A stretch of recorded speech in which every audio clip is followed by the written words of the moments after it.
d'abord à propos d'Elon Musk. Charlotte Dornelas est avec nous ce matin sur Europe 1. Bonjour Charlotte. Bonjour Dimitri. Et meilleurs vœux pour cette nouvelle année. Vous aussi. Alors depuis quelques jours, le patron de X, Elon Musk, est accusé d'ingérence dans les affaires européennes, notamment en raison de ses attaques vis-à-vis du Premier ministre britannique, Keir Starmer, ou de son soutien à l'AfD en Allemagne. Qu'est-ce qu'on lui reproche exactement à Elon Musk ? Et jusqu'à maintenant, de donner son avis bruyamment, un avis qui ne passe pas du tout si l'on en juge par le ton avec lequel le chef de la diplomatie française, Jean-Noël Barrot, a exhorté la Commission européenne à agir avec la plus grande fermeté. Il a évoqué l'idée de bannir X en Europe et même expliqué que si la Commission ne le faisait pas, il faudrait qu'elle consente, je cite, à rendre aux États membres de l'UE la capacité de le faire. Bon, l'avantage, c'est que l'idée pourrait être réutilisée contre le Mercosur, par exemple. Mais concrètement, de quoi parle-t-on ? On n'accuse pas Elon Musk d'avoir censuré des contenus en Europe, on lui reproche même le contraire. On ne lui reproche pas d'avoir trié les informations sur instruction politique, comme vient de le reconnaître Mark Zuckerberg à propos du Covid ou du fils de Biden, sans que personne ne réagisse vraiment. On n'accuse pas non plus d'avoir promu des profils plutôt que d'autres, mais d'avoir donné son avis, attaqué, critiqué ou soutenu. Or, les accusations ont de quoi étonner, venues d'un continent dont toutes les autorités, ou à peu près, ont donné leur avis parfois cinglant sur la récente élection américaine, et tant d'autres.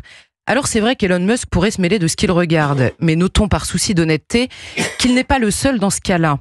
En 2017, Emmanuel Macron avait par exemple posté lui-même sur Twitter, à la veille de l'élection présidentielle, une vidéo de l'ancien président américain Barack Obama lui apportant son soutien. Personne n'y avait vu une quelconque ingérence, plutôt un réseau international solide. Bon, à l'époque quand même, certes, Charlotte, il faut dire que Barack Obama était un ancien président des États-Unis. Elon Musk, lui, c'est le patron d'un réseau social. Or, Emmanuel Macron, récemment, s'inquiétait de le voir s'impliquer dans une internationale réactionnaire. C'est l'expression du président de la République. Est-ce que c'est pas quand même un peu différent ? Beaucoup s'inquiètent d'ingérence étrangère en Europe, sans succès ces dernières années. Et nombreux sont ceux qui ont vu dans la puissance des GAFAM un risque de déstabilisation ou de manipulation politique, sans que le sujet ne déchaîne vraiment les passions. Or, la seule différence, la nouvelle différence, ce sont les idées qui sont défendues. Car reprenons la vidéo de soutien de Barack Obama dont Emmanuel Macron était si fier. Il n'était plus président, mais il le fut. Certes, mais le journal Le Monde expliquait alors que l'intervention s'inscrivait dans un projet de longue haleine qu'Obama voulait conduire sous l'égide de sa fondation pour, je cite, redonner un second souffle aux valeurs progressistes et de la social-démocratie aux États-Unis comme ailleurs.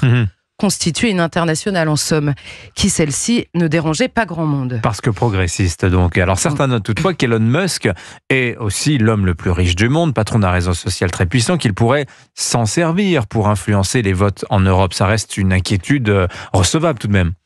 Alors ce serait encore plus crédible si les mêmes s'étaient insurgés quand George Soros, un autre Américain richissime, s'était par exemple engagé dans le soutien financier d'une campagne anti-Brexit en Grande-Bretagne, ou quand il a décidé de financer des campagnes, des études, des associations, ou qu'il a cherché avec succès à placer ses militants dans les circuits de décision de la Cour européenne des droits de l'homme. Qui s'est inquiété qu'il finance une étude sur les discriminations dont seraient victimes les musulmans à Marseille par exemple? Qui a critiqué le don au collectif contre l'islamophobie en France?